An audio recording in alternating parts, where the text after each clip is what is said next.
live, and then, yep, you're good to go. Good morning, everyone. This is the Upper Darby Police Pension Fund quarterly meeting for Friday, July 16th, 2021. The meeting's called to order. First order of business on the agenda, investment reports. I'm going to share my screen here real quick.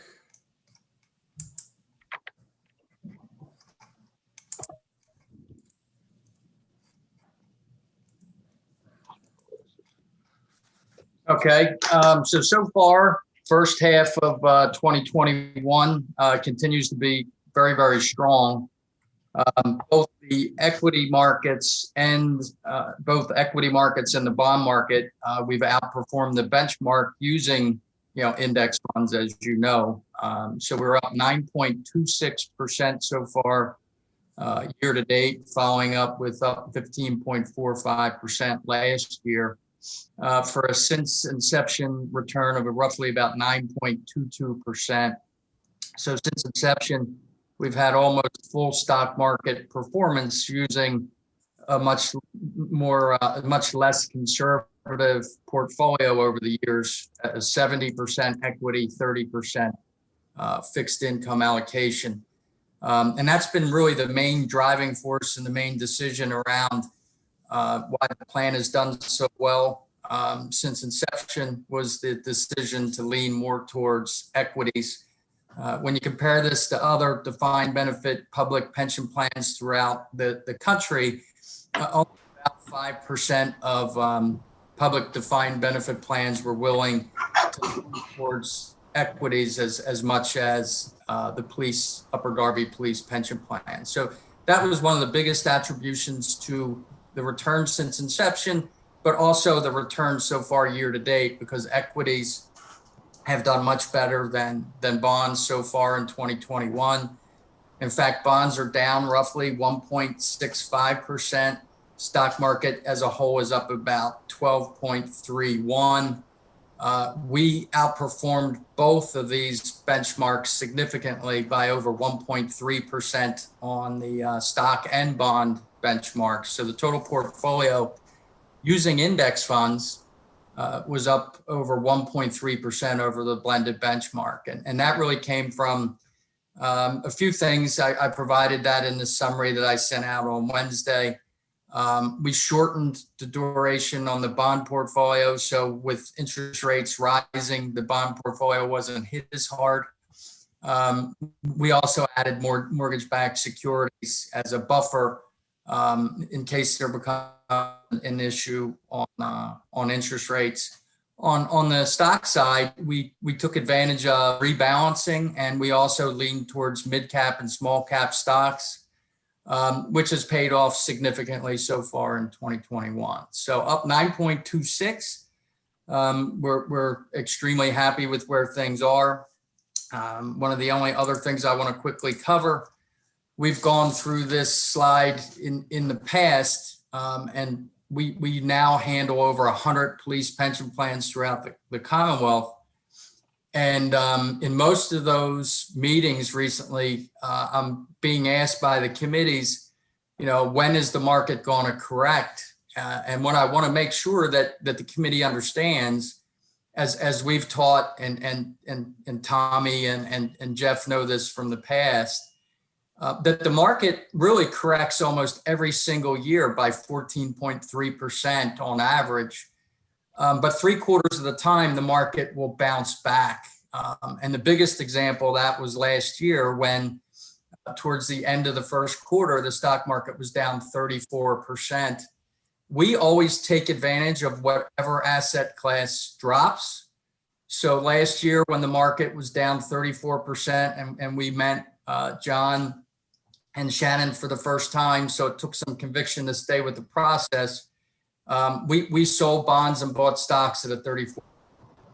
So what I'm trying to show here or portray is we should expect a downturn in the market. And when that happens, historically, we've always benefited from that.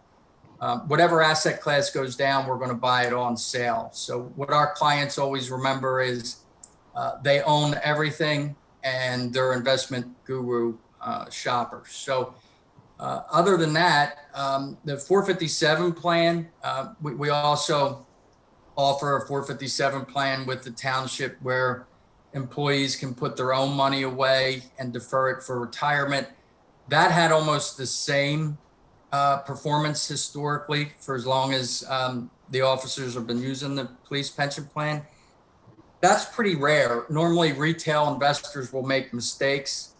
The police officers that were in the 457 plan last year did not panic and benefited from the same things your police pension plan benefited from: rebalancing, staying the course. So we're probably just as proud or more proud of the interaction we have with the employees on the 457 plan, and that continues today. I just talked to an officer the other day. So the last thing I just wanted to say is, regardless of what happens in the RFP process, it's been a privilege to work with this committee over the years. We're not aware of any other way we could have done anything better than the way we've done it, or we would have done it. So again, we greatly appreciated the opportunity, continue to appreciate the opportunity, and we value the service that you guys all provide to the community. So thanks again. And, again, we greatly appreciate the opportunity. So with that, I'll open up the questions. Any questions for Mike? Mike, go ahead. I'm sorry. Mike, we appreciate your kind words.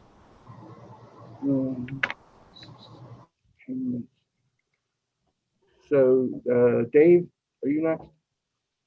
Here, wait. All right, Jeff. I wanted to give the trustees a chance. I just want to say, sort of echo Mike's sentiments. Regardless of the outcome, I really appreciate Mike's efforts and CBIZ's efforts. They've done a great job for the pension plan, and it's been very good working together. And depending on the outcome of the process, we'll see how it goes. But I think it would be great to continue to work together if it goes that way. My only question sort of is my recurring question on behalf of the township, which is, we continue to tout the excellent returns. We continue to tout beating the benchmark, while at the same time we continue to aggressively drive down the benchmark and the assumed rate of return, essentially putting all the risk on the township and the township taxpayer. And so I just have questions.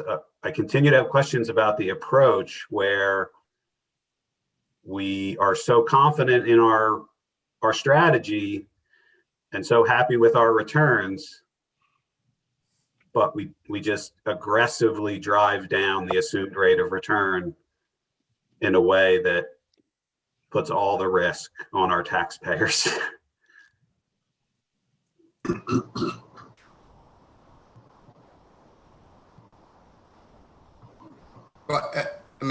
On our side, Vince, it isn't our purview to decide on the assumed interest rate throughout all of our clients and throughout the years.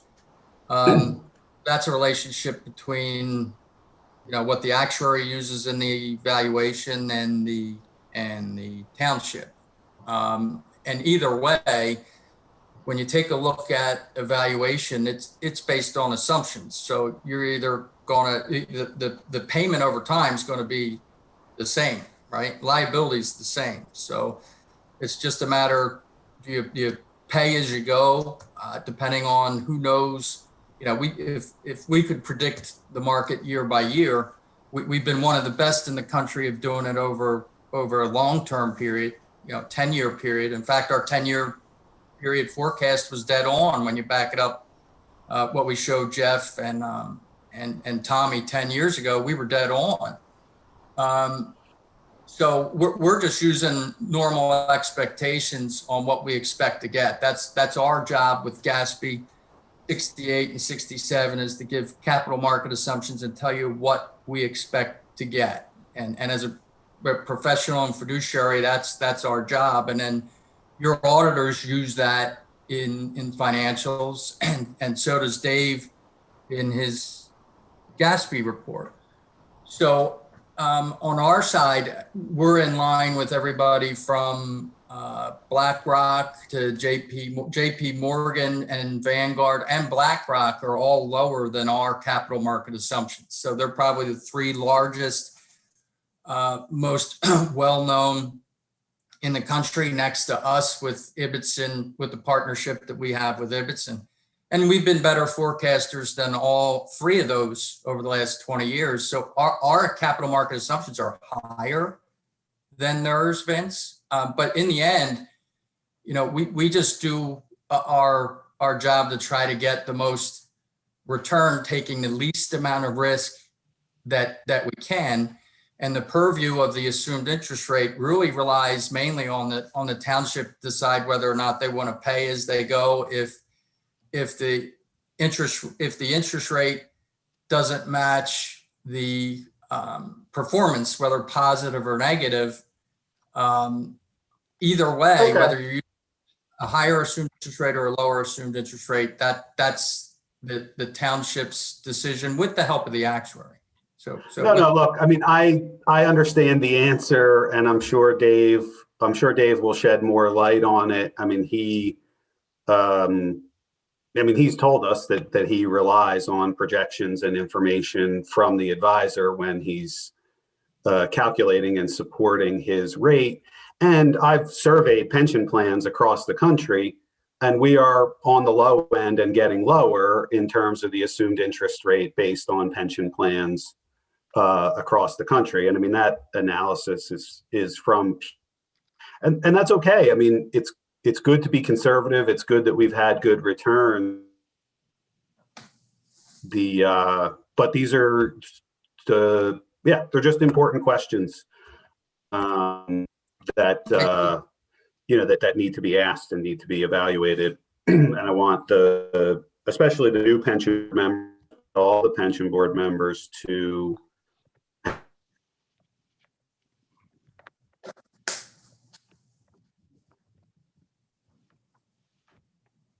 Okay. Any other questions for Mike?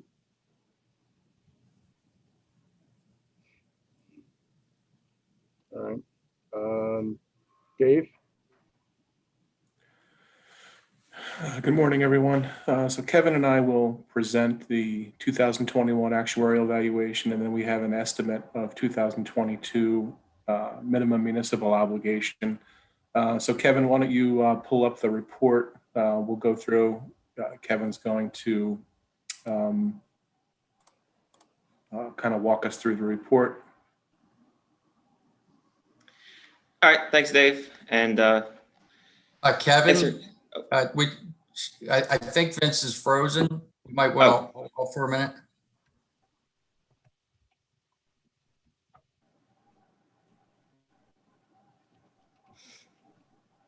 Give Vince a chance to get back.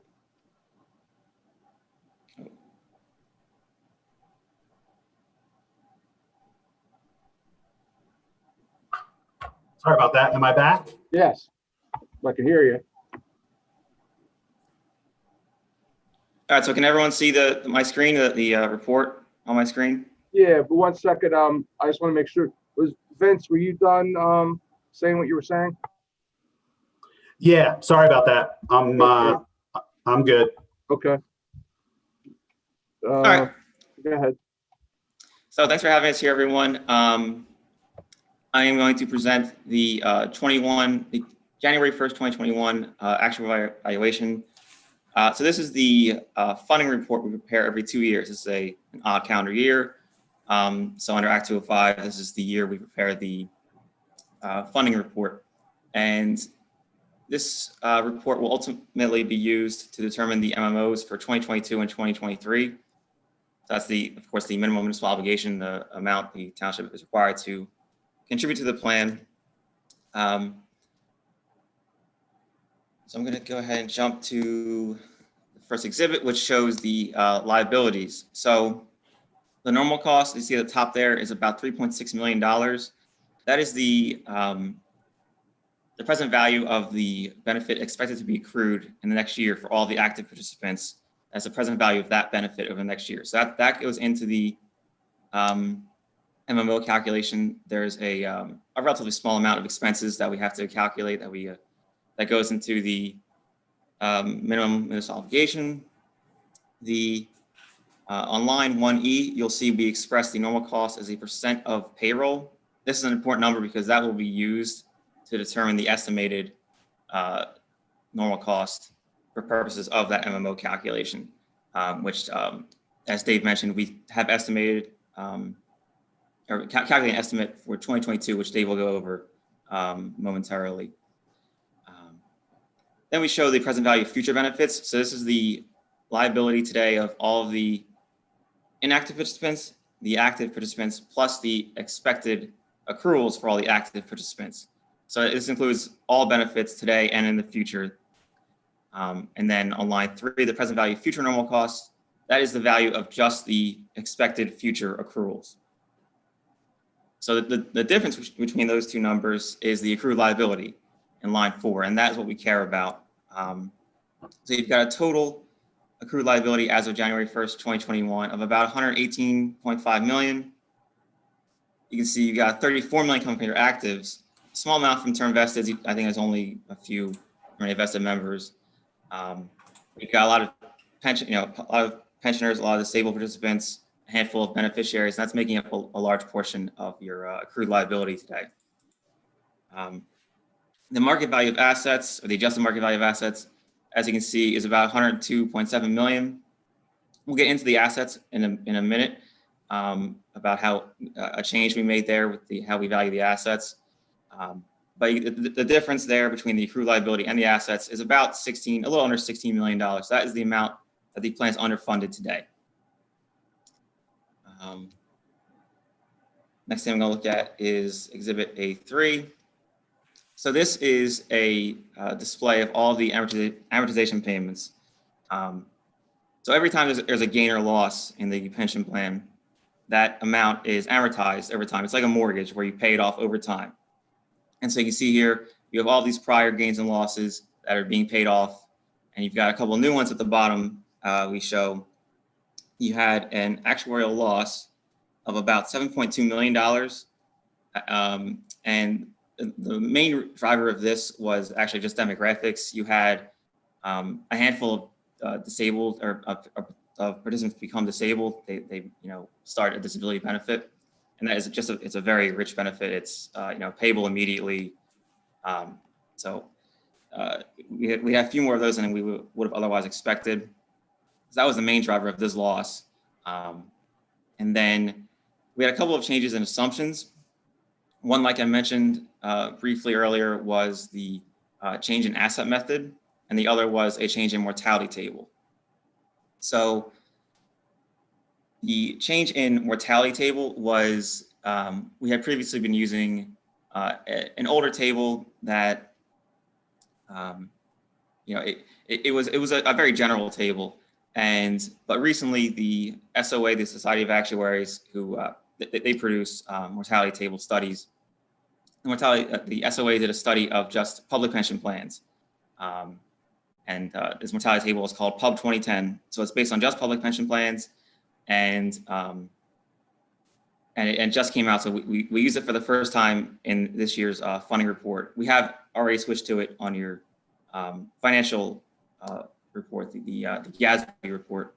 We've already been using the Pub 2010. So this is just now catching up because that mortality table was released, I think, in October of 2019. So this is the first year it's been available for this report. So that mortality table, it did increase the plan's liabilities, I think, by around $4 or $5 million. But I think, it's just, it's a more accurate table, and it's something that, as actuaries, when a better table is available to us, it's difficult to argue not switching to it. So that's why we made the switch to the mortality table. The change to the asset method. So this is just a display of your asset allocation and then an asset reconciliation of the prior 2 years. So you can see, we know you had great returns. You started out with $75 million as of the beginning of 2019. That went up to 90 million over the next year, and then up to another 103 million following year. So we know you had great returns. So the change we made to the asset method was we had previously been using a method that's described under Act 205. And the strange thing about that method is it doesn't actually take into account any real investment gains. That the previous method we have been using, which again is basically the default method under Act 205, it essentially just assumes whatever your interest rate is, 1% less than that, that is your asset return. So if you were assuming 7.25%, it would assume you made 6.25%. So what that means is that it was basically an entirely fake number. There were no actual real asset gains included in that number. And what that meant is, despite having a great return in 2019 and 2022, the first time in a while that we had two great asset return years in a row leading up to a funding valuation, what it meant is that none of those gains were captured. So something Dave and I decided to do was switch to this a new asset method. And one of the other asset methods we've used for other plans is a smoothing method where we take actual gains and losses compared to what we expected to get and smooth those in over time. So for this year, what we did is we made the asset method change and just reset it. So going forward, we will use a smoothing method every year. We'll look at the actual gains and losses and smooth those in. But for this year, the adjusted market value of assets is simply equal to the market value of assets. And so that is how we came to this new asset. This asset value is just equal to the market value of assets today. And just to give you an idea of what the old asset method, to compare this value, the old asset method would have gotten a value of about, I think, $94 million. So it didn't capture any of your actual gains and losses at all, or any of your actual gains in particular the last 2 years. So that was a gain essentially of, I think, over $8 million just by making this asset method change.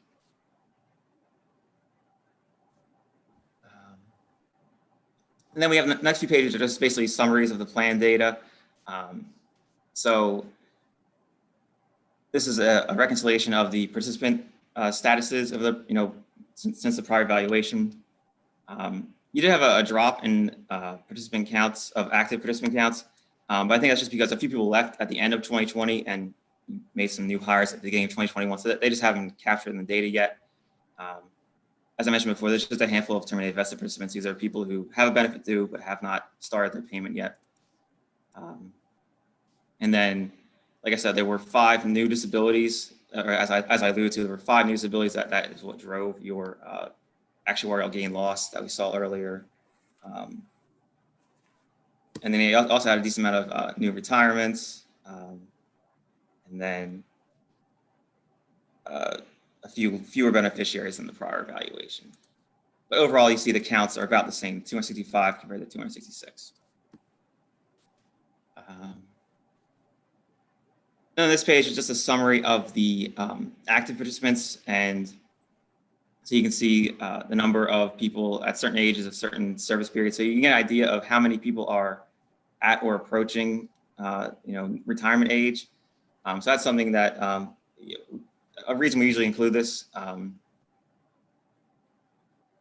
We also have some summary statistics, average age. The average age did go down a little bit, presumably because we had those people retire at the end of 2020. So the new people, those were older people who retired, driving down the average age as of 2021. Again, service went down, same idea. The older people with more service retired, leaving more people with less service. And then our last summary page here is the inactive participants and their benefit amounts. Just to give you an idea of the annual benefit amounts for each status, and you can see the age breakdown of those statuses. And that leaves us with the our appendices at the end. The assumptions, as I mentioned, the only changes we made were the mortality table and the asset method. Otherwise, the assumptions stay the same. We've been using the same assumptions since, I believe, 2019 when we did that experience study. So none of the others have changed.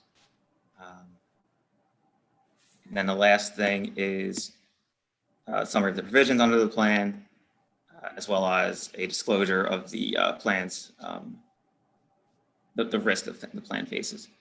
I think that was it for the report I wanted to go over. Dave, was there anything I missed or anything you want to add before we open up for questions? No, I just wanted to add that we held the discount rate the same as the prior valuation at 7.25. So what my goal is to have conversations about assumptions, especially when you're leading into changes. The capital market assumptions, any kind of forward-looking information that you get from investment consultants and folks really plugged into the investment community are really important. You have to have some kind of reasonable expectation of what you think those assets are going to do. The story that I keep hearing from everyone that I come across, so most of my clients use various investment advisors, and the story is the same, that they expect little to nothing from fixed income and muted returns from equities, in part because we're at such high valuations now.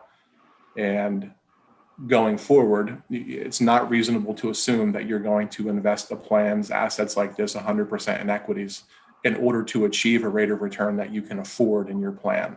You're going to have some kind of mix, presumably to protect you on the downside, to have some diversification, to try to capture opportunities. And when I first came into this business working on these plans, it was very common to see assumed rates of return of 9, 8.5, 8.25. And those assumptions, as we all know, simply are no longer supportable by anyone. I would challenge anyone to find someone who's going to publish a document and hand it over and say, you should make your assumption 8. There are entities out there, because we work on public sector plans in other states. We work on some at the county level and the state level. And the primary reason that they won't adopt a change is because they can't afford the cost associated with making that change. So what that puts them in a position of putting at risk the availability of those funds to pay future benefits, because one of the exercises we have to do is to project the assets. So you have to project the solvency of the plan under reasonable assumptions. And fortunately, Pennsylvania on the municipal level has funding rules in place. So they have a mechanism for you to calculate contributions and actually make them so that the plans are funded over time. There are many entities in other states and even at some of the different levels within states that simply don't have funding rules. So you're left to basically plans at their own devices. And it's not uncommon to see plans that are going to run out of money within the next 15 to 20 years. And when that happens, you can no longer use a long-term rate of return to determine those liabilities under GASB. You have to use a municipal bond rate and blend the two together. And the havoc that wreaks on balance sheets and bond ratings is really, really significant. So it's important to always have these conversations about the assumptions. And I like to fall within what I would call a reasonable range of expected outcomes. So we don't just rely on the 50th percentile number.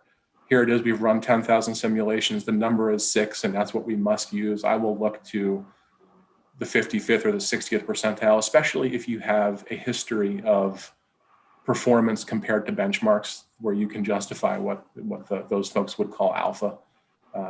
So 7.25 is still at a range that's bumping up on the high range for the clients that I work on and for the client that our firm works on. If you're going to get up into this above 7.5, it's almost impossible to justify that assumption. Now, you look at 2019 and 2020 and everybody looks like an idiot. I don't think anybody could have prepared or could have assumed we were going to have returns in 2020 the way that we did. But it's a long-term game. We're not going to change these assumptions every year unless we really have information in our hand that dictates we need to do that. The other change we made was to the mortality assumption. Remember what this plan is. It is a plan that provides lifetime income. And if you're going to do that, you need to have a very reasonable expectation of what those life expectancies are going to be. And like Kevin mentioned, for the first time ever, we were issued mortality tables that were purely based on public sector plan statistics. All the other mortality tables were derived predominantly from the private sector, and they would look to those big jumbo pension plans. So your Boeings and your Verizons and your AT&Ts and those big plans with a lot of experience to capture. That's where they were driven from. And what these mortality tables bore out is that the statistics are very different between the two sectors.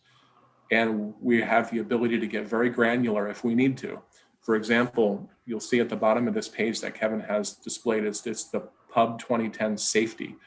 That is a mortality table derived purely from public safety statistics. So this is a police and a firefighter pension plan mortality table, for lack of a better term.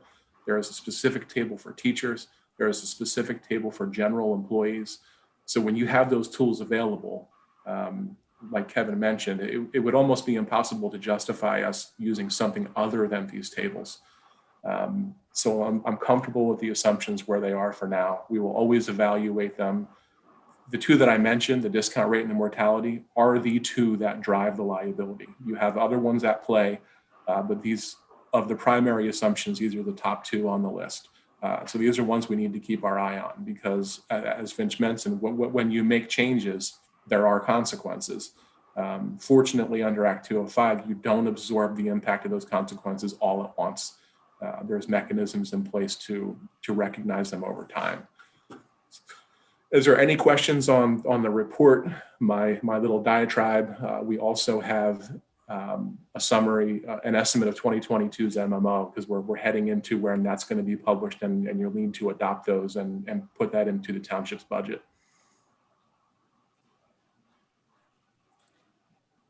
Kevin, can you stop share so I can share the MMO display?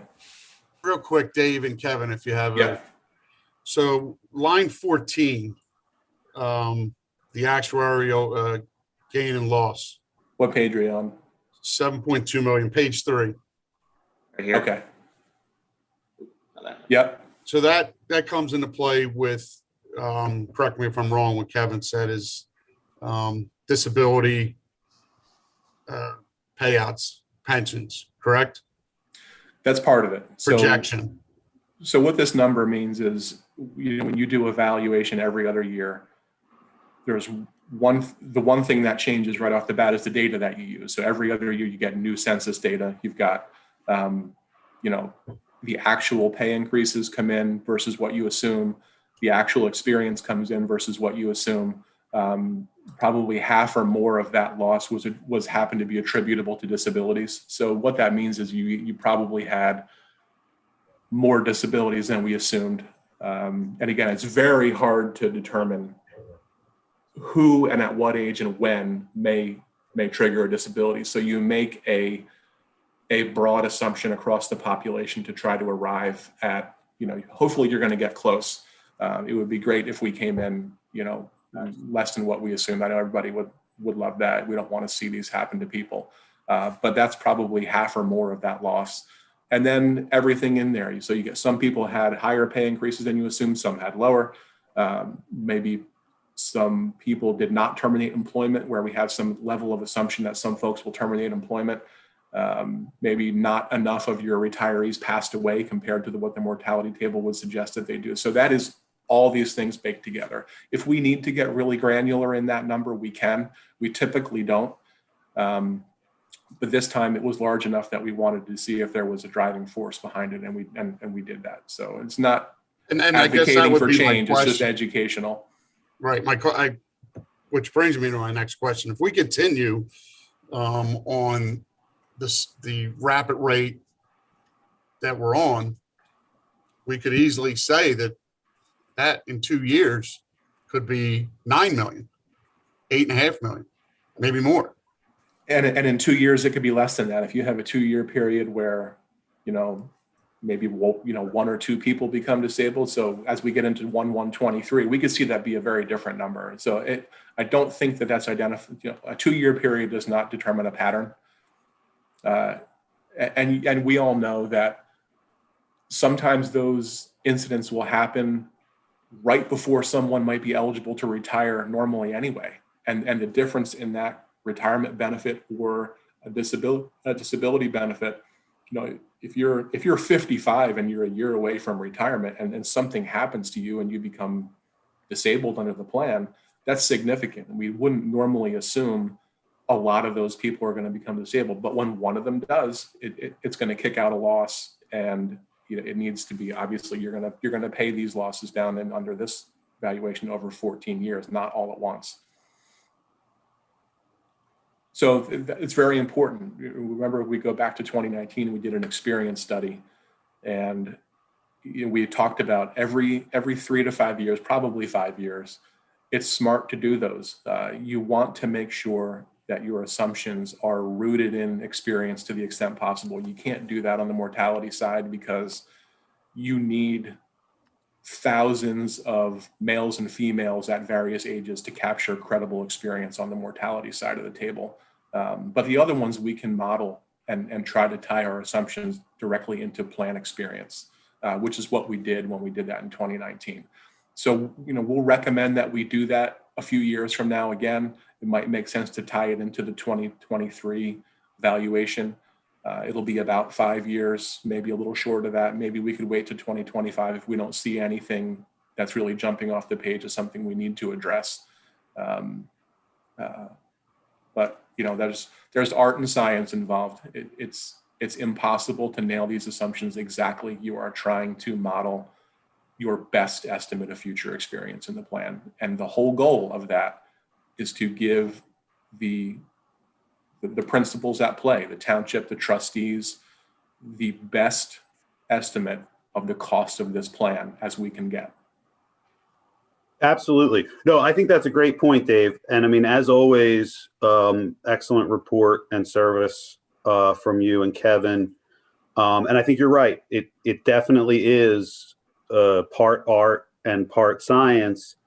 And I just think it's important, again, for the trustees to be aware that people weight those things differently. There are plenty of significant state-sponsored pension plans, Tennessee, Connecticut, Alaska, who are above 8%, and there are a few who are below 7%.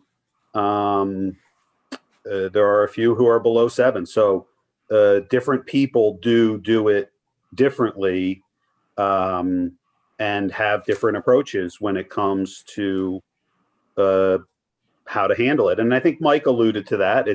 There's a choice being made about how you want to pay for and fund the situation. And so I think you're right. I think it's important to be comfortable with our choices and with your analysis, but to also recognize that even as people are lowering their assumed rates, overall, there are still a number of people significantly higher and some people lower. And who knows what their conditions are. We're in a transitional moment. A lot of those disability costs, like our post-retirement benefits, cost the township well over $3 million a year at this point in the police area, and are only on the rise. And even though a lot of the policy decisions aren't for the pension board, we're not exactly the passive recipients of this thing. I mean, we've talked about before how the way the benefits are structured, the way the insurance has been administered, have created significant liabilities that the pension board and the current officers now bear the brunt of. And so I think it's important for us to acknowledge all those things and look at them very directly and try to address them. So I appreciate you helping us do that. Hey, Kevin, since you have this pulled up, can you just switch over to the next tab, the estimated MMO? I think it's only really a one pager. There's no reason for me to switch over control. Can you make it a little bit bigger just for the group Yes. and for any folks that might be interested online? I think that everybody see that a little bit better. Yep. Okay, so this is the way that MMO calculations work. We are going to project payroll to next year. So we basically start with the payroll we use for this valuation and increase it with our assumption for wage growth. Item line 2 is the number that Kevin pointed out on page 1 of our valuation report. He said it was going to be really important. It was going to get revealed later, and this is the big reveal. So the accrual of benefits by the active population in the plan is about 25% of pay. So item 3 is simply 1 times 2. So the value of benefits for 2022's MMO is about 3.7 million. Again, we capture administrative expenses that the plan pays to operate. So that's kind of a pay-as-you-go cost, the same way item 3 is normal cost. You want to pay for the benefits that are being earned along the way and any expenses that the trust pays. The amortization requirement is taken from that page in our report. Now, normally that is a static number, but we will watch because sometimes you get in the middle, if it's an every other year exercise that we do on the valuation, sometimes you'll have one of those amortization payments, which is kind of like a mini mortgage that will expire midway through. And we'll make those appropriate adjustments if we have to. But for now, it's about $2.25 million. So the total financial requirement is $6 million. That's what needs to go into the plan for 2022. Now it's paid for a couple different ways. One of those is officer contributions, and there's a blending of rates here. So for officers hired pre-2000, it's a 6.5% of pay contribution. And for those hired after 1/1/2001 or later, it's 5% of pay. The funding adjustment doesn't apply in this case. So the MMO is 5.2 million, and some of that will be received via state aid. So we will probably in the next month or two, sometime in the early fall, you should receive your state aid payment from the state. And it is normally one check, but it's derived from the information you provided for all 3 of your plans. Historically, we've performed an allocation on behalf of the township to kind of divvy up those funds. We're happy to continue to do that if you need us to. Kevin, can you pull up, or actually you have that open, let me look and see what state aid was for this plan. I think it's around 1 point, that's not on the report. I think it's around 1.2, 1.3 million. It's about 5,000 a unit, and there's over 100 people in the plan. So it's over $1 million for sure. Okay.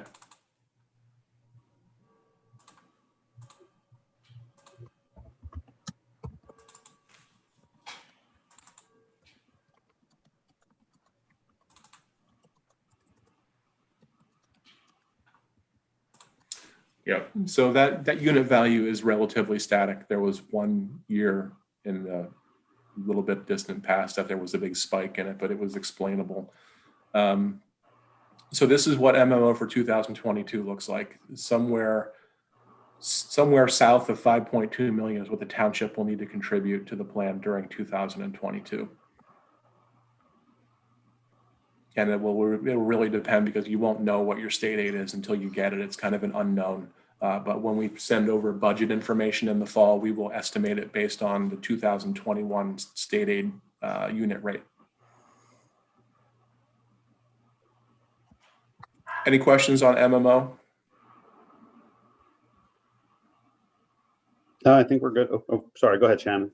Yeah, I was just going to say, I'm sorry, Dave, remind us how that compares to what the current MMO is. So the MMO for this current year was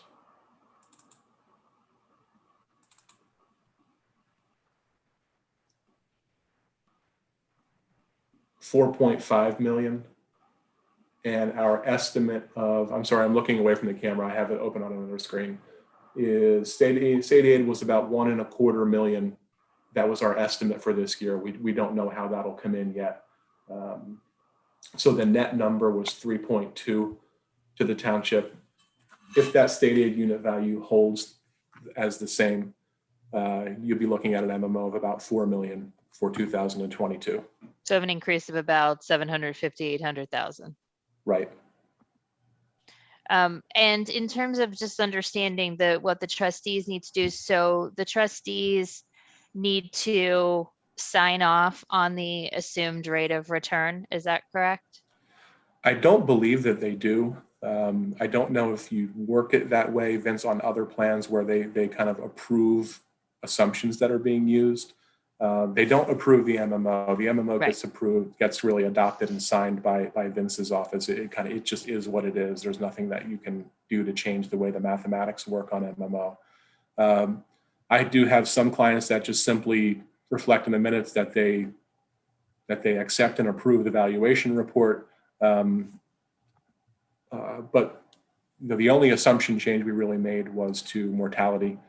We didn't change the discount rate, and the other, it's more of a method change in my opinion, is the asset method. Act 205 lets you use an adjusted value or market value. We've basically reset to market value.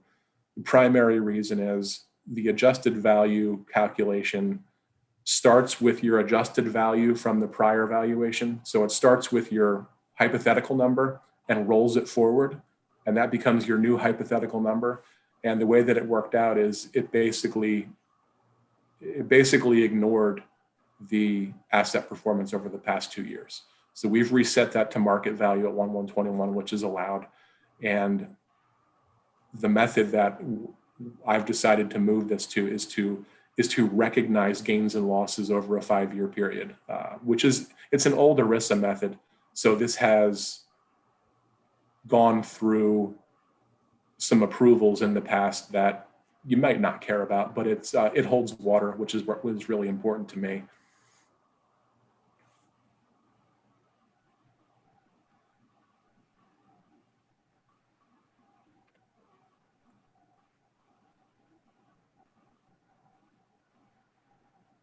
So I don't know if I answered your question about approving or not. I think that's up to you all.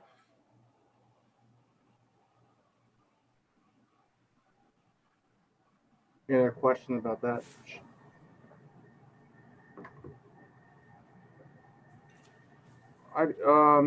Dave, I had a question. I remember a couple years ago, I don't know if we did it then, but I remember you saying we were going to have to revisit it in a few years about the mortality table. This is what we did. So we kind of knew something was coming. We didn't know exactly when it was coming. And that table that Kevin mentioned was issued kind of after the 2019 report was published. So this was really the first opportunity from an Act 205 perspective that we had to adopt the new table. But we had already done so for GASB purposes at the end of 2019. So we're good in that regard. Yes. Okay. Yeah, that's the latest and greatest. My suspicion is it'll be 10 or more years before they issue another one, unless there's a very compelling something they see in some statistics that would suggest otherwise. So I think this will be the table for the foreseeable future. Okay. And just so if this is a concern about, well, you used it for us, are you using it for everybody else, or are we the only lucky ones? It's across the board. I don't have any clients, whether they're in Pennsylvania or not, whether they're on the municipal, township, borough level, or county level, that are not using the new public sector mortality tables. So Dave, let me just ask sort of a general question. Like, we had a great return year and the MMO went up by almost $1 million. So what would have to happen in your mind for the MMO to stay the same or go down? Well, remember, there's more than one component to MMO. So it's not just your amortization payment because you made certain changes. There is a payroll component involved there. there is, officer contributions. I think that offsetting item is not the primary one. But, you have to Look at Jeff's have face when you say assumptions. officer contributions. Sorry. That's fine. It comes down to cost of benefits and amortization pieces. So if you can, if you arrive at 2 years from now, if you have a net gain on the books, that will help, that will flow through to the MMO. But what we don't want to, and part of the reason for the asset smoothing method is obviously it's hard to look at a method that ignores 2 years of double-digit returns. So that's why I was comfortable making that change. And you can't ignore, you can't punt on the mortality table because you can't rely on your own statistics at all. Right. You have no credibility there. So there is a little bit of, it's great that you have something specific for you. That's really, it's awesome that you have that. But you really, it's kind of a follow the herd, and everyone's following the herd. There are, unless you get into a really big state level retirement system, almost every plan on the public sector is using these tables. So that one cost you a little bit, and you had some demographic losses on this 2 year period that are flowing through, and we'll pay those over time. And when we do it again 2 years from now, hopefully the story will be a little bit different. Totally. No, that's great. And I mean, that's sort of another thing that I've been just kind of echoing in general. Like I ask these questions because I want us all to learn how this stuff works and understand it better. So I appreciate that. And on the benefit side, obviously that's why you come to the table every 3, 4, 5 years and negotiate contracts. And that's part of the discussion. I'm well aware of that. Sure. Yeah. Any other questions for Dave or Kelvin?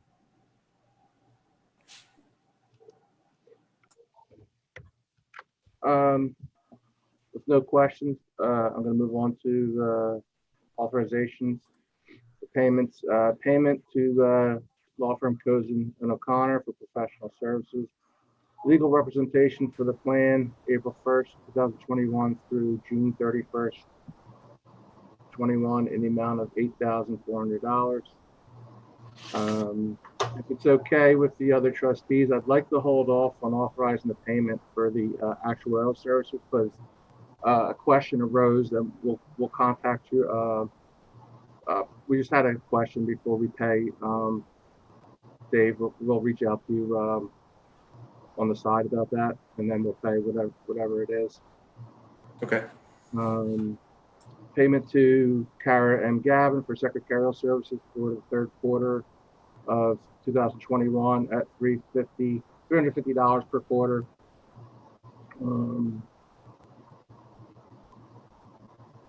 All in favor of those payments, say aye. Aye. Aye. Ayes have it. Acknowledgements. The resignation of Officer Daniel Malarkey, effective July 4th. He returned to his former position with the Chester Police Force. Then we have for discussion, resolution, plan of action for a rotating schedule of IME for services. Oh, for the independent medical examinations for service-connected disability benefits. You want to speak to that, Vince? Yeah, I mean, I think we just again, sort of, we've got a little bit of a new team here, and we're working through the process of figuring out how we do these things. Right? We had a couple issues come up where we needed to pursue an IME, and we sort of found like, okay, we're not sure exactly what we're doing here. So I think we just want to establish a protocol and a system so that if the pension board needs to request an IME in the future, we have a plan in place to do that. Because when we went to our insurance providers and labor attorneys, they said, oh no, this is a little different. You guys need a mechanism for yourself.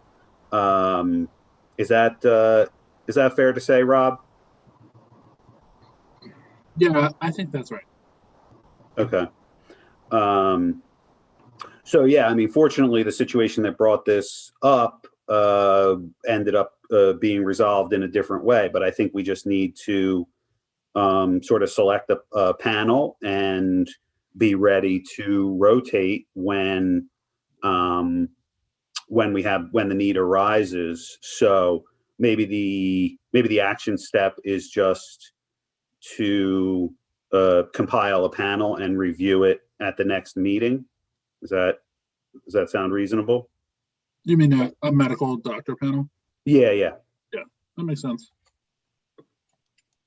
And Rob, I mean, is that something that the board needs to sort of formally act on, or is this conversation sufficient and we can just know that somebody's got to get a couple doctors together and? Yeah, I think that's fair. I mean, I think the conversation to have is, do the trustees just want to act on it when they hear information and send people, or do you want a formal policy that sends all disabled folks on a periodic basis? Whether the plan says every 6 months, right? I don't think every 6 months makes that much sense, but do you want to send someone to a doctor every 2 or 3 or 4 years? Yeah, I guess thinking about it quickly, having the option of going every 6 months, depending on the situation, I think the board can certainly exercise some discretion, right? Like, I think you're right. Every 6 months is pretty aggressive in your garden variety circumstance. But if the board feels like it might be necessary, having the option to go every 6 months, I think makes some sense. And in some ways, yeah, okay. I mean, I think the people with investigatory backgrounds on the board would probably be able to, speak better to that than myself. But I guess just to clarify, so there is kind of an existing plan in place. It's not that we have no plan. It's that we have no doctors. Sort of. Yeah. Okay. Yeah, the plan document currently does say the board can request anyone as frequently as every 6 months to go see an independent medical exam. So yeah, Jeff, I would just say we should. I mean, I don't know if it's me, if it's Rob, if it's one of the trustees, but I can probably work with Township HR to get some recommendations for doctors, assuming that the board is comfortable with that. I mean, I don't want to, and I'll tell them, like, it doesn't have to be and probably shouldn't be the exact same doctors that the township uses, just so if the township is requesting an IME and the board is requesting an IME, that they're genuinely independent. But again, I mean, Rob is probably the best person to tell me if that's the right thing to do or not. Yeah, I'm neutral. If it's the same folks, I'm okay with it. I don't have strong feelings one way or another. Fair enough. In terms of the trustee authorization, isn't that covered by the resolution that we passed that authorized basically you to adopt the system for actually doing this? Yeah. So I don't think, right, Rob, there's nothing else that the trustees need to authorize at this point. No. Yeah, the resolutions authorize Vince and Jeff to work together to adopt a system. So I think okay, got it. I think you two can move forward on it. All right, Jeff. So it sounds like we've got some homework, and it sounds possible that we had some homework we've got some homework. So let's get together on that. Yeah. Okay. Yeah, I mean, fortunately, the emergency situation has rectified itself. Right. Absolutely.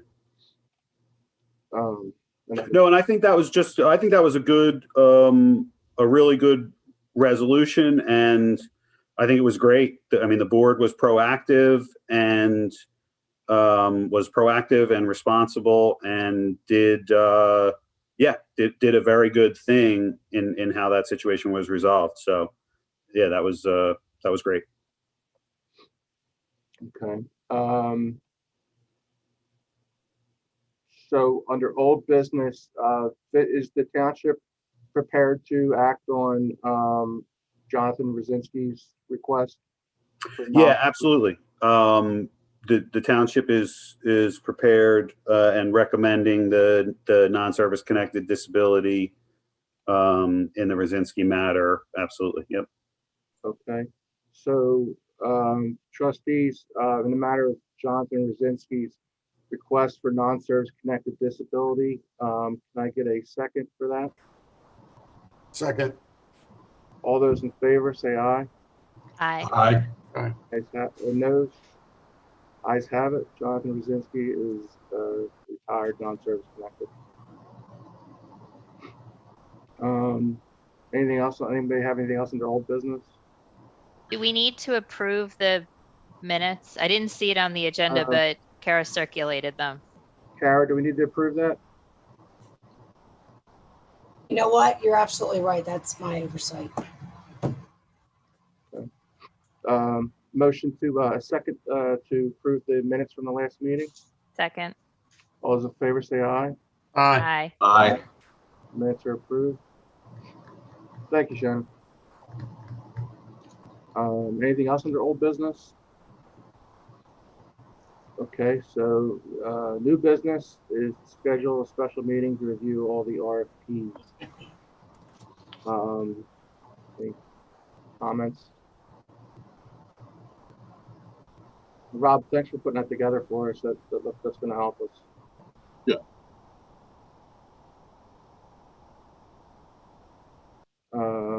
Vince, do you have anything to say about when we want to do that? No, I mean, I'm comfortable with whatever the trustees are comfortable with. I mean, if you guys are ready to go, I'm happy to make myself available.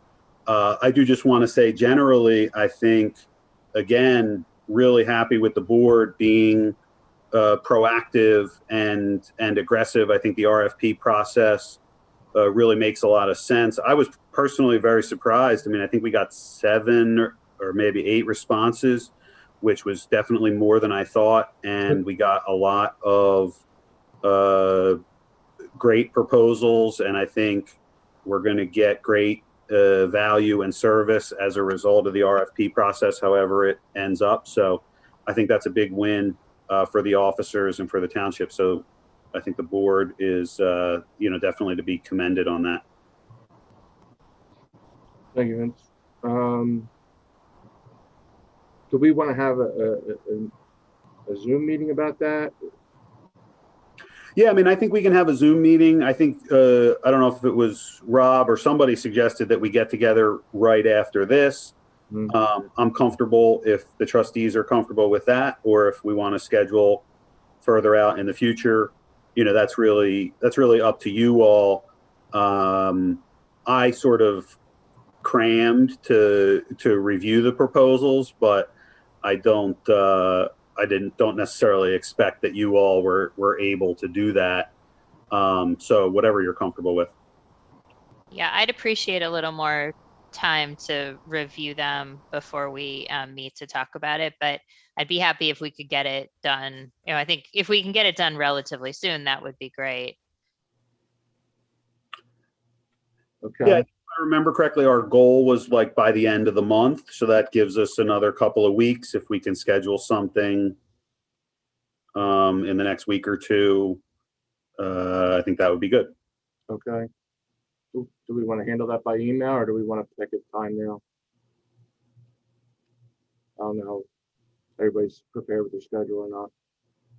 Yeah, I'm fine either way.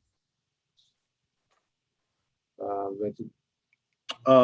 Yeah, I mean, I can pull up my schedule now, or I mean, I don't know, maybe the scheduling conversation, like we're live on YouTube, so Okay. Maybe we should do it by email afterwards. Sorry about that. I You just, don't think that's good TV to watch a schedule? I don't understand.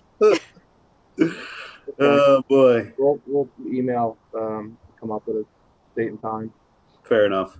All right. Anything else from anyone? All right. Well, I guess I'll, have a second to, end the meeting. Second. All in favor, say aye. Aye. Meeting's Aye. adjourned. Meeting's adjourned. Thanks, everybody. Thank you, everyone. Thanks all. Have a good Take care, weekend. everyone. Thanks, everyone. Thanks.